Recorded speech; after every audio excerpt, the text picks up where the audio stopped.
Okay, so we are in Parshas Terumah. That's page 445 in the Art Scroll Chumash.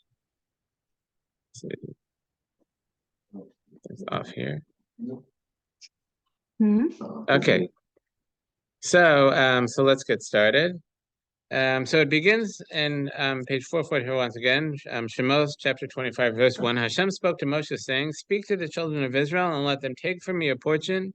From every man whose heart motivates him, you shall take my portion. And this is the portion that you shall take from them: red, gold, silver, copper, etc." And it goes through the various things that they were to donate towards the building of the tabernacle. So there's a number of comments the commentaries make on here. The first one is that it says, "Let them take from me a portion." Hey, Alan. So usually when we talk about donations, we tend to think of it that someone's giving a donation, not that they're taking a donation for what they're giving to. So why does the Torah say, "Take for me a donation, a portion from every man"? So to this, the commentaries say that that we tend to think of that a person has whatever they have in a person has their assets and their expenses and all that stuff, and what they have are their assets. They have the cash that's in the money that's in their bank account. They have the value of their house and all those things.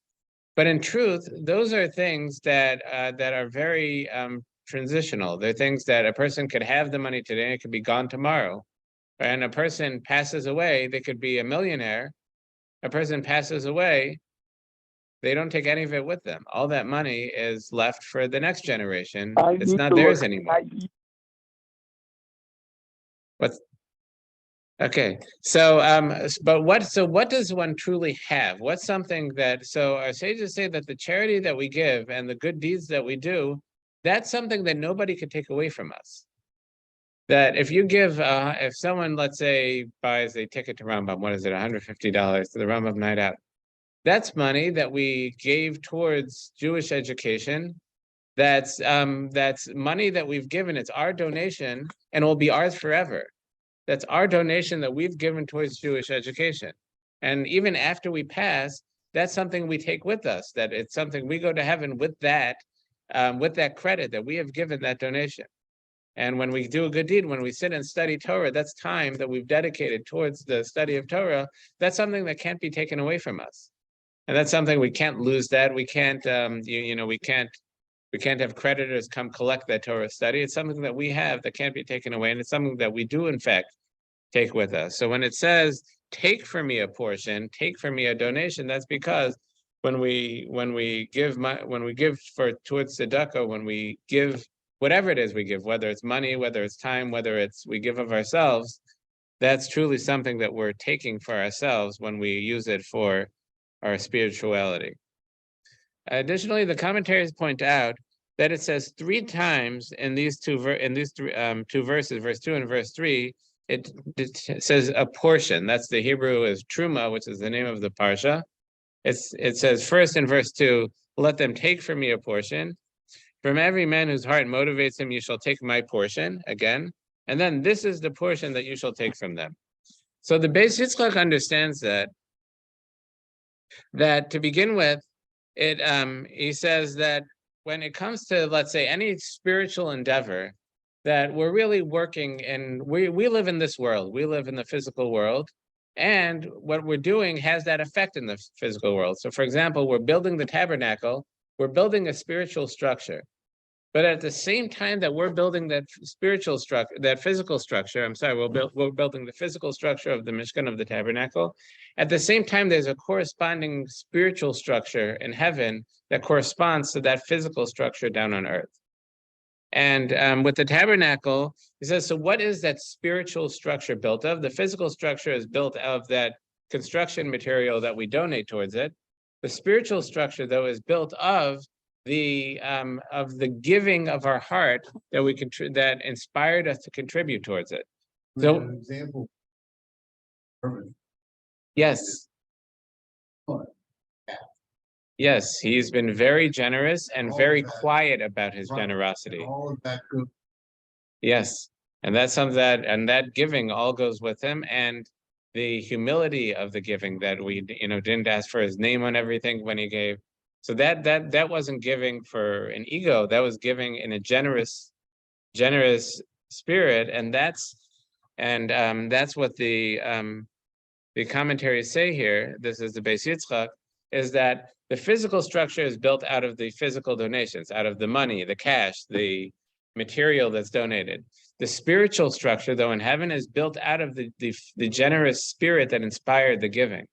So it could be that a person gives lots of money, and he's giving it out of either a feeling of obligation, or out of peer pressure, or out of, let's say,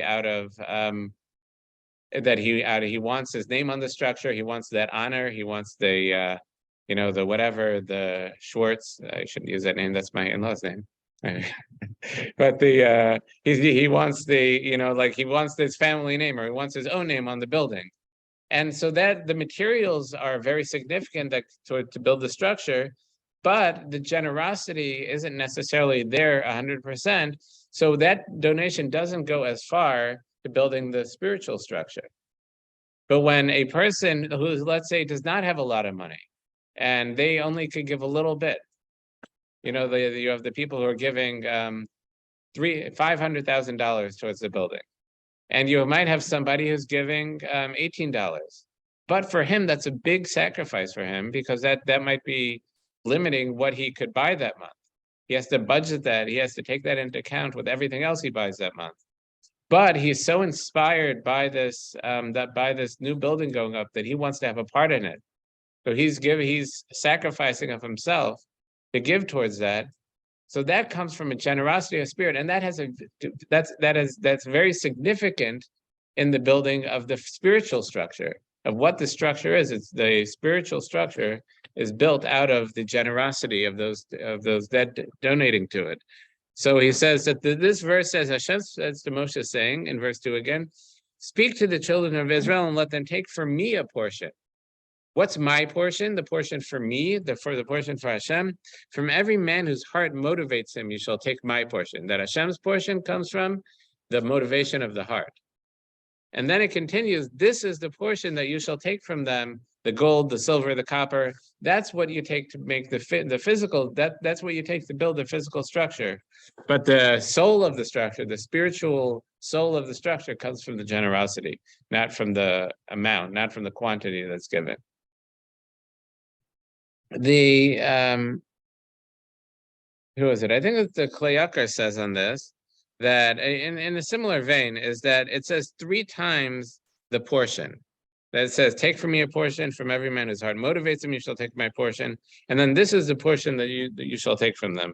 And the Gemara says that these 3 mentions of this portion, these 3 trumas, the Gemara in Shkolem says, correspond to 3 separate donations that we were obligated in.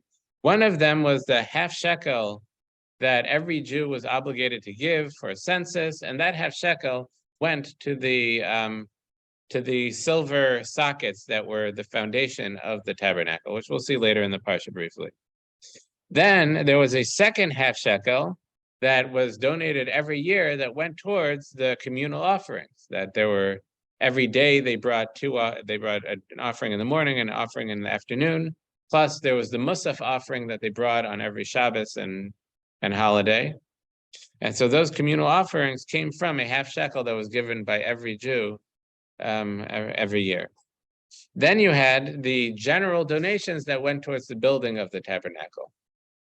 So of the first 2 donations, everyone was equal there. Every person, no matter how wealthy they were, how rich they were, how poor they were, they had to give a half shekel, the same amount, a half shekel of silver. So there was no ego involved in that. There was no, like, I gave more than you, I gave less than you.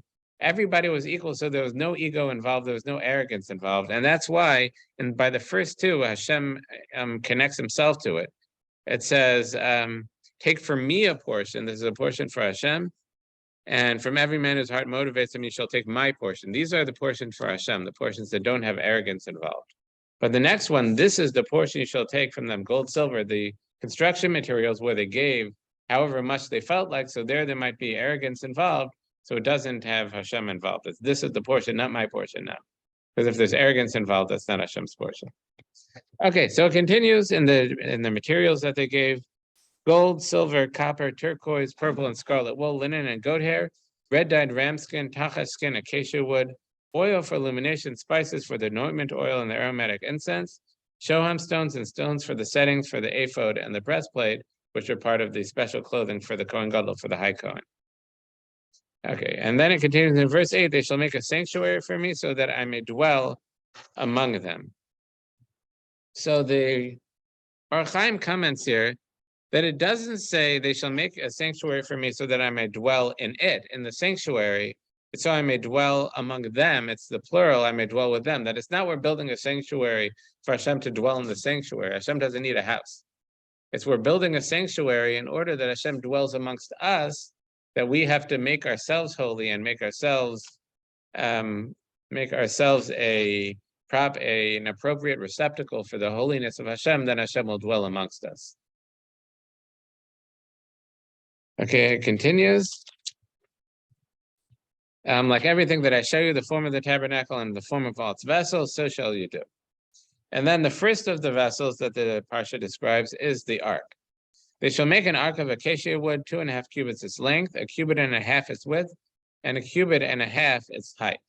And here it says, you notice that all the dimensions are broken cubits, that there's no whole cubits. It's 1.5 cubits, 1.5 cubits, I'm sorry, it's 2.5 cubits, 1.5 cubits, and 1.5 cubits. They're all halves. Why do they all involve halves? So the Klayaka says, because the Ara in the ark contains the luchos, it contains the tablets inscribed with the 10 Commandments. It represents the writ of the Torah. And a person should never view themselves as being complete, as being perfect when it comes to the Torah. A person should always view themselves as missing something. That a person should never say, oh, I learned that part well. Now I know that I don't need to look at that again. There's always some more insight to gain in the Torah. So that's why it's always halves, because there's always some more to finish off. We're never finished. Okay, then it says, you shall cover it with pure gold from within and from without. You shall cover it, and you shall make on it a gold crown all around. And here, this crown, there are 3 crowns mentioned in this week's parsha. One is on the ark, one is on the table for showbread, and one is on the altar. And our sages say that the crown on the ark, we said the ark represents the Torah. It contains the tablets with the 10 Commandments. That's a representation of the crown of Torah.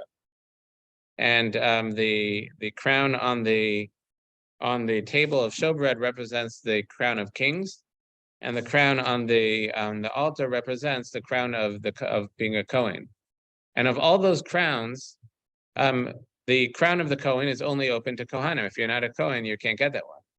The crown of the kings also is reserved for the descendants of David HaMelech, the descendants of King David. If you're not from that family, that's not available. But the crown of Torah is available to anyone.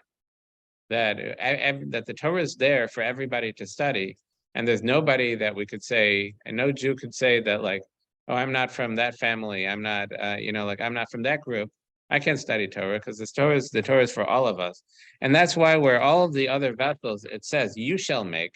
If you look at page 449, the cover says, you shall make a cover. And on verse 23, you shall make a table of acacia wood. By the ark, in verse 10 on page 447, it says, they shall make an ark. There it's plural.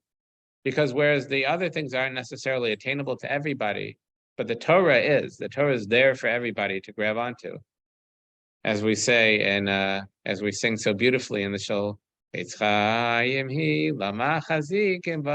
that means that the Torah is a tree of life for anyone who grabs onto it. It's there for anybody to grab onto. You just have to reach out and grab it. Okay, it says, continuing on in verse 12, you shall, on page 447, you shall cast for it 4 rings of gold and place them on its 4 corners, 2 rings on one side, 2 rings on the second side. You shall make staves, that means poles of acacia wood, and cover them with gold, and insert the staves in the rings on the side of the ark with which to carry the ark. The staves shall remain in the rings of the ark, they may not be removed from it. that whereas the other vessels also had staves to carry them with, but those were taken out. The staves were allowed to be removed when they weren't carrying it, but the staves in the ark were never allowed to be removed. Why is that? So Rav Hirsch says that's to teach us that the Torah is portable. That whereas the other vessels, let's say, like we said, the table of showbread represents the kings. That's where sustenance, it represents those who provide our sustenance. That we had kings in the times of the first temple, but later we did not. And now we don't have a king now. And the Kohanim, that we had the Kohanim do the service in the temple when we had the temple. Now we don't. The Kohanim don't do the service anymore. We don't have them bringing offerings. But the Torah we always have. The Torah we carry wherever we go. The Torah has to be portable. And so the ark represents the Torah, had always had to have the poles attached to show that it's always, you could take it wherever you go. Okay, and as we said in verse 16, you shall place in the ark testimonial tablets that I shall give you. And then the cover of the ark had these two cherubim of gold hammered out shall you make of them, both ends of the cover. On page 449, it had these hammered out angels, images of angels that they had in verse 20, the cherubim shall be with wings spread upward, sheltering the cover with their wings, with their faces towards one another. Towards the cover shall be the faces of the cruvim. And in verse 22, it shall be that I will set my meetings with you, and I shall speak with you from atop the cover, from between the two cruvim that are on the ark of the testimonial tablet, everything that I shall command you to the children of Israel. So why did Hashem speak to Moshe specifically from on top of the ark? That's where the voice of Hashem came from when Hashem spoke to him. It's like we said, that's where the Torah, that represents the Torah. And as the Gemara and the Talmud says, that Hashem, there's nothing to Hashem in the world outside of the 4 cubits of halacha, of Torah study. As that the Shekhinah, the divine presence, always rests where Torah is being studied. Okay, next is the table of showbread. In verse 23 on page 449, you shall make a table of acacia wood, 2 cubits its length, 1 cubit its width, and 1.5 cubits its height. You shall cover it with pure gold, and you shall make for it a gold crown all around. You shall make for it a molding of 1 hand's breadth all around, and you shall make a gold crown on the moldings all around. And that gold crown, once again, is the crown that we said of the kings, that it represents the supply of sustenance, of parnasa for the Jewish people. You shall make for it 4 rings, etc., and there should be poles through the rings. And on page 451, you shall make its dishes, etc. And in verse 30, on page 451, on the table you shall place showbread before me always. That means that there had to be a constant supply of showbread on the altar, on this table. And the way they did it is that when there were 12 breads stacked up, and when they replaced them, instead of taking one off and putting the new one on, they would slide it off as they were sliding the next one on, in order that you never have any spot empty. And why is that? So our sages say that this was the portal through which Hashem sent the blessing of Parnasa to the Jewish people. And the Ramban says that the same way that when Hashem created the world, there was one moment where Hashem created everything in the world. And from that moment forward, Hashem formed everything else in the world from what he created in the first moment. From the loaf of bread, Yes, it was eaten it was divided up by the Kohanim who were serving at that time. That bread was taken off but yes. For how long? been on there. For 1 week, yes. So they would replace, I think it's every Erev Shabbos, they would replace the showbread. And for this reason also, the custom is, the Zohar says the custom is that when we eat, after we eat, when we bench, we shouldn't clear all the bread off the table. We should leave the leftover breads or the crumbs still on the table when we bench. The same, in order that the blessing that we're bringing upon ourselves when we bench should go through the bread that's already there, because of, Since we haven't. Yeah. There's some. That's a good question. The substitute for this, the commentaries say, is our table at our homes. And when we should say Torah thoughts at our table, and we should to say Torah thoughts, we bench at our table and we have guests and supply maybe people in need at our table. So that also brings blessing to the Jewish, to ourselves and to our table and to the Jewish people. But notice by the table, it says, we said by the Aron, by the ark, all the measures were had a half in there. By the table, it's 2 cubits its length, a cubit and a half its width, and a cubit and a half its height. There, first of all, it starts with that 2 cubits are its length, that it has a full measure. And I think it's the Ramban who says, it might be the Kleyakar, that's because a person, when it comes to their physical needs, their parnasa, a person should feel satisfied with what they have and say that what I have, I'm satisfied with that. But it also has half measures to say that a person shouldn't satisfy their physical desires completely. And the Ramban says specifically by food that a person should never eat till they're completely full.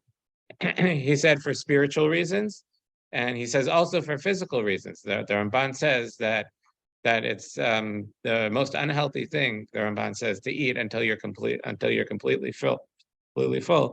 He says that you should always leave a third of your stomach empty. And I could tell you from my experience with doctors and acid reflux, is that they say the exact same thing. Is that they say don't eat till you're full.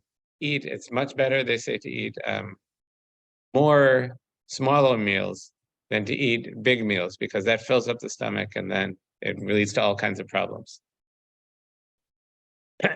Okay, so next. Yeah. Early.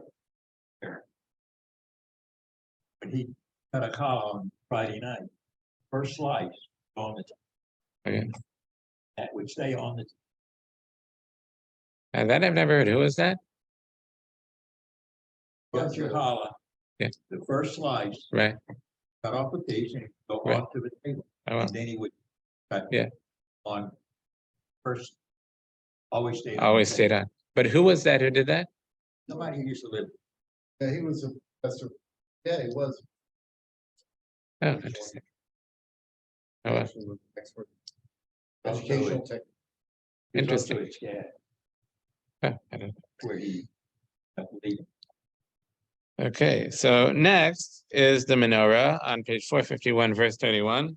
You shall make the menorah of pure gold, hammered out shall the menorah be made. Its base, its shaft, its cups, its knobs, and its blossoms shall be hammered from it. These are all decorative elements. And it had the menorah in the tabernacle and in the temple had 6 branches and 1 central branch. So 7 lights altogether, like it had that central pole with the light on top and 6 on the side. You could see on top of the yard-side plaques. Right, well, that one actually does not have 6. If you notice, that one has 9. But got 6 and one in the center is 7. Right. One's on the wall on either side of the ark. One above the 2 chairs. It's got 7 lights. I'd have to look at it again. I think it actually has 8. I think there's one behind the one coming forward. I think there's a reason for that. At an angle that I am, I can't see it, but I think there are. I think there are 9. Yeah, I think there are 8. And there's a reason for a technical reason. But the menorah and the tabernacle, but if you look like on the ones on top of the yard-side plaques, those have 6 plus 1 in the middle. And I would say to say that that the menorah represents the light of the Torah shining forth. And I think it's specifically the oral Torah, that whereas the Ark of the Covenant contained the 10 commandments written on the tablets representing the written Torah, the menorah represented the oral Torah, the traditions of how to understand the Torah. And our sages say that the 7 lights, the 6 branches represent the 6 tractates, the 6 orders of the Mishnah. And the central branch represents fear of Hashem, where everything has to be anchored. That the Torah, especially interpreting the Torah, has to be anchored in fear of Hashem, or else it could go anywhere without that anchor. But Yeah. strange. Analogous to that.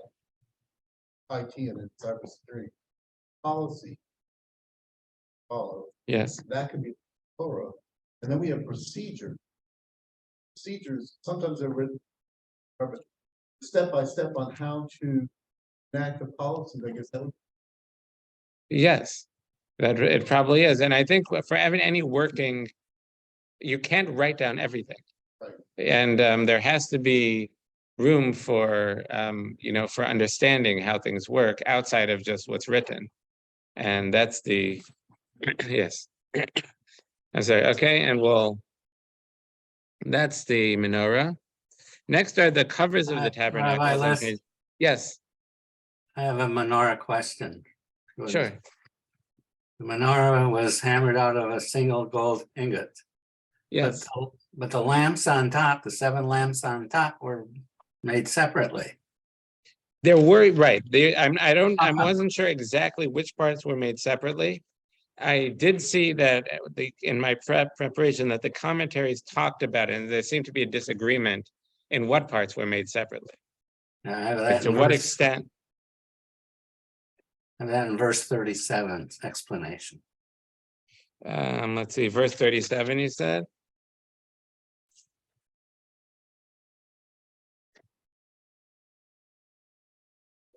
In 31, I think it might say a little more, but no, it doesn't.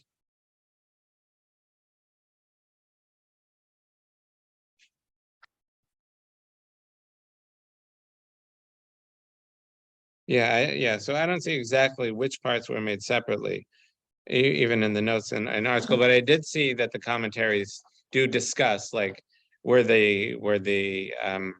if the lamps themselves were removable or not, and I think they say they were. But I'm not 100% sure about that. I didn't see it more than just scanning over it. Thank you. You're welcome. Okay, so now chapter 26, we have the covers of the tabernacle. So you shall make the tabernacle of 10 curtains. And here, see if I can find it. So usually when we refer to the tabernacle as a tapestry, it's referring to the roof of the tabernacle building itself. So the tabernacle really had a number of parts. It had the screen, which was like a fabric, a tapestry wall around the whole compound, like around the courtyard. Then and inside that courtyard, you had the altar where they burnt the sacrifices. Inside that, you had the tabernacle building, where the sanctuary was in the holy, where the holy was in the Holy of Holies. And the roof of that structure was also called the tabernacle. That's what we're referring here. So the ceiling was made out of this woven tapestry. And that's what someone would see if they were inside the building, where, let's say, inside the room where the menorah, the table of showbread was, or the altar of incense was. If they looked up, what they would see was this tapestry. Then that would be covered on verse 7 on page 455. You shall make curtains of goat hair for a tent over the tabernacle. So that tapestry would be covered with goat hair to protect it from the elements on the outside. So on the inside, if you looked up, you would see this tapestry, but that was covered with a goat hair cover. And then on top of that, in verse 14, you shall make a cover for the tent of red dyed ram skin and a cover of tacha skin above. So on top of the goat hair, you would have this dyed ram skin and tacha skin, which is an animal that the Medrash says doesn't exist anymore. So that's what you would see on the outside. So you would have like basically 3 layers. You would have this tapestry on the inside, then the goat skin over that, and then there's tacha skin and red ram's wool, or red rams on top. Then we have the walls of the tabernacle. And for Goat skin or the goat hair? Goat hair. Right, so it's made out of fabric made out of goat hair. You're right. So now in verse 15, you shall make planks of the tabernacle of acacia wood. These are the planks, the beams that they used for the structure, the building of the tabernacle. Of acacia wood standing erect, that means they were standing up in the way they grew. 10 cubits the length of each plank, and a cubit and a half the width of each plank. Each plank would have 2 tenons parallel to each other. So you shall do so the planks of the tabernacle. And if you look in the picture on page 457, see what it means, these tenons. That means that each plank had like 2 fingers, like protrusions going down, and that went into the sockets at the bottom that anchored it, that were really its foundations at the bottom. And then it describes how each of them were set up. And on verse 18 on page 457, you shall make planks for the tabernacle, 20 planks on the south side. And remember, we said that each plank was a cubit and a half. So 20 would be 30 cubits long. And you shall make 40 silver sockets under the 20 planks, 2 sockets under one plank for its 2 tenons, and 2 sockets under the next plank for its 2 tenons. So each of these tenon, each of these finger-like protrusions had a silver socket underneath. Where is this? Okay, so and this is how they would do in each one. And then in verse 24, it says they shall be even at the bottom, and together they shall match at its top for a single ring. So if you look at the top, the rings, so you see that there are like incisions made at the top of each one, and they would connect one beam together with the next beam with this like squared off ring that would go through in a cut on one side and a cut on the other side to join them together. Well, it doesn't have I don't think it had a cap on top. It was just to hold the 2 together. And I saw, where did I see this? This might have been, I saw this, it might have been the Klei Yakar, it might have been the Orach Chaim, that, no, I think it was Rabbi Bachi actually, that it says that there are 2, if you look at it, that at the bottom of each plank, they're doubled. There are 2 of that, there are 2 at the bottom, but at the top, they're joined together by a ring. That below they're 2, but above they're 1, joined together by a ring. And he says that this is a hint towards a marriage, where down here on earth in the physical world below, we're 2 people. But in the spiritual realm up in heaven, we're joined together by a ring, and we're truly one entity. That spiritually with the marriage, we become one entity through a ring. Okay, I thought that was a nice word. Okay, now you shall cut in verse 29. You shall cover the or 26. You shall make bars of acacia wood. Bars of acacia wood, 5 for the planks on the one side of the tabernacle, 5 bars for the planks on the second. And you see how these bars are used. That there are rings on each plank, and the bars go through those rings to hold all of the planks together. You can see in the picture.